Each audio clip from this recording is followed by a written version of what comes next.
Hello everyone, কেমন আছো সবাই? আমি কিন্তু খুব খুব ভালো আছি। অনেক দিন পর তোমাদের সাথে আজকে একটা ব্লগ শেয়ার করব।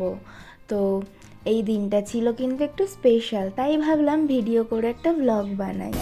তো ওয়েলকাম টু মাই চ্যানেল সাথীর সংসার। তো চলো ভিডিওয় আগে যাওয়া যাক। তো দিনটা ছিল শুক্রবার, আর যেহেতু শনি আর রবিবার ছুটি, আমি সকাল সকাল ঘুম থেকে উঠে অফিস যাওয়ার জন্য রেডি হয়ে গেছি। আর সাথে কিন্তু ব্যাগ প্যাক করে নিয়েছি, কারণ দুদিন ছুটি আছে। তো শ্বশুরবাড়ি অনেক দিন যাওয়া হয়নি, শরীর খারাপও ছিল। তো সেই জন্য একেবারে রেডি হয়ে গেছি যে আজকে বিকালবেলা যাব, তাই জন্য।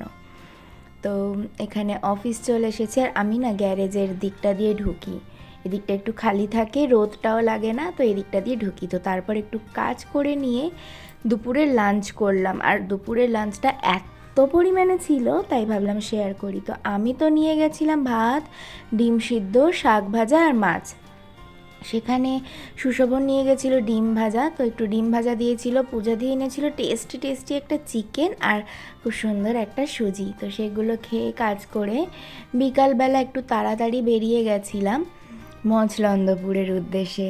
তো এখানে আমি করুণাময়ীতে চলে এসেছিলাম এখান থেকে মেট্রো করে শিয়ালদা যাব বলে। আর মেট্রো স্টেশনটাতে একটু দাঁড়িয়েছিলাম মেট্রোর জন্য, আর এখানের ভিউটা এত সুন্দর ছিল তাই ভাবলাম একটু শেয়ার করি। এখানে অলরেডি একটা মেট্রো দাঁড়িয়েছিল অপোজিট সাইডে, আর আমি ওয়েট করছিলাম আমাদের দিকের মেট্রো কখন আসবে। তো মেট্রোতে উঠে পড়েছি, যথারীতি বসার সিট পাইনি, কারণ সেক্টর 5 থেকেই ভর্তি হয়ে যায়। তো এখানে যেতে যেতে সুন্দর দৃশ্য উপভোগ করতে করতে আমি শিয়ালদা চলে গেছি। আর শিয়ালদাতে গিয়ে আমি আজকে বনগাঁ লোকালে উঠিনি, আমি উঠেছিলাম নতুন রানাঘাট এসি লোকাল। এটাও কিন্তু বনগাঁ যায়। এই ট্রেনে সচরাচর কিন্তু ওঠা হয় না, কারণ এটা না দিনে একবারই শিয়ালদা থেকে মচলন্দপুর যায়, আর সেটা হচ্ছে 6:14 শিয়ালদা থেকে। তো এটা আমি পাই না, তো নর্মাল বনগাঁ লোকালেই যাই। সেই তুলনায় এই ট্রেনটা মানে কি বলবো, মানে এত কমফোর্টেবল হয়, জার্নিটা ভীষণ ভালো। তো শিয়ালদাকে টাটা বাই বাই বলে আমি পৌঁছে গেলাম মচলন্দপুরে। আর ওখানে গিয়ে নেমে দেখি ও দাঁড়িয়ে আছে আমাকে বাড়ি নিয়ে যাওয়ার জন্য। আর এখানে একটু দোকানে আমরা জাম আর পেয়ারা দেখছিলাম। এই দোকানটায় জামগুলো বেশ ভালো ছিল, আর কিছুদিন পরে তো এই সব দোকান তুলে দেবে এখান থেকে। তো যাই হোক, আমরা তারপরে বাইকে করে মচলন্দপুর থেকে বিথারির জন্য রওনা হলাম। আসলে আমার জার্নিটা এত লং, 4 ঘন্টা লেগে যায় আমার শ্বশুরবাড়ি যেতে। তো মাঝ রাস্তায় একটু দাঁড়িয়ে বিরিয়ানি নিয়েছিলাম বাড়ির জন্য, আর সাথে আমরা একটু ওখানে বসে স্ন্যাক্স খেয়েছিলাম। নিয়েছিলাম চিকেন কাটলেট আর হচ্ছে মোগলাই পরোটা, চিকেন মোগলাই। আর আমার অবস্থা ওই দিন এমন বিধ্বস্ত হয়ে গেছিলো ওখানে নেমে, চোখে মুখে তো মানে অবস্থা দেখেই বোঝা যাচ্ছে। যাই হোক, তো আমরা একটু খাওয়া দাওয়া করে আবার বাড়ির জন্য রওনা হলাম।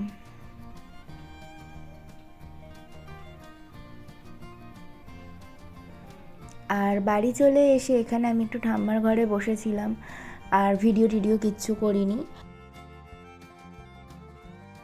পরের দিন সকাল সকাল উঠে আমি আমার প্রিয় জায়গায় দাঁড়িয়ে একটু বাইরের প্রকৃতি দেখছিলাম, আর বাইরে উঠেছিল ঝলমলে রোদ। আর এত ভালো লাগছিল, বর্ষাকালে না গাছগুলো বেশ সতেজ হয়ে উঠেছে আর অনেক বড় হয়ে গেছে। আর আমি যেহেতু অনেকটা দিন পরে গেছি, তো অনেক চেঞ্জেস দেখতে পেলাম, তাই ভাবলাম তোমাদের সাথে শেয়ার করি। তো এখানে তো তোমরা জানোই একটা চেরি গাছ আছে, চেরি গাছটাতে অনেক ফুল ফুটেছিল, সেটাও আমি আগে শেয়ার করেছি। তো সেই চেরি গাছটাতে এখন চেরি হয়েছে, চলো তোমাদেরকে দেখাই।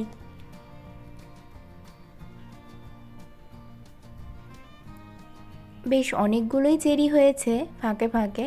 তো এখানে দেখো একটা ছোট্ট চেরি, ফোকাস নিচ্ছিল না তখন, তো এই একটা ছোট্ট চেরি। তারপরে দেখো এখানে আরেকটা, এই চেরিটা না পেকে যাবে খুব তাড়াতাড়ি, মানে পরের দিনই হয়তো পেকে যাবে। তো এরকম আরও দুটো তিনটে চেরি হয়েছিল ভিতরে ভিতরে।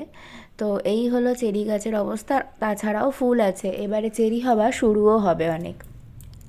আর তারপরে এই গাছটা বেশ আমার ভালো লাগে, এটাকে তো আমরা ঘাস ফুল বলি, তোমরা কি বলো অবশ্যই জানিও। আর তারপর এটা হচ্ছে বাতাবি লেবু গাছ, আর এটা হচ্ছে সাদা জবা বা চন্দন জবা গাছ। এখানেও অনেক ফুল ফুটেছিল, মামনি সকালে পুজোর জন্য নিয়ে গেছে। আর এটা হচ্ছে পিঙ্ক জবা গাছ, এখানেও অনেক ফুল ফুটেছিল। আমি যখন উঠেছি মামনি ফুলগুলোকে নিয়ে পুজো দিয়ে দিয়েছে। তাও একটা ফুল এখানে এখনও আছে, এই দেখো কি সুন্দর না পিঙ্ক কালারের জবাটা। আর তারপর এখানে আমার কারি পাতা গাছ, এটাও বেশ বড় হয়েছে, আমি এসে দেখছি, ছোট আনা হয়েছিল। আর এখানে লঙ্কা গাছগুলোও বেশ বড় হয়েছে, ভালো, বেশ দেখা যাক কবে লঙ্কা হয়। 1 মাস তো হয়ে গেল গাছটা বসানো হয়েছে, তো দেখা যাক। আর এখানে কাগজ ফুল গাছ, কাগজ ফুল গাছে কিন্তু ফুল হলে দারুণ লাগে। আর এটা দিয়ে ইচ্ছা আছে ভবিষ্যতে নতুন বাড়ির গেট বানানো, তো দেখা যাক। আর এখানে তো পদ্ম গাছ, এখনও পর্যন্ত পদ্ম ফুল হয়নি, অপেক্ষায় আছি কবে পদ্ম ফুল হবে। তো বেশ ভালো লাগে এরকম করে জল নিয়ে খেলতে পদ্ম গাছের সাথে, তো একটু জল নিয়ে খেলে তারপরে একটু বাইরের পরিবেশটা তোমাদের সাথে শেয়ার করলাম। আকাশটা ওই দিন এত সুন্দর হয়েছিল যে সময় ভিডিওটা করার, দেখো সাদা সাদা মেঘ, আকাশটা পুরো পরিষ্কার ছিল।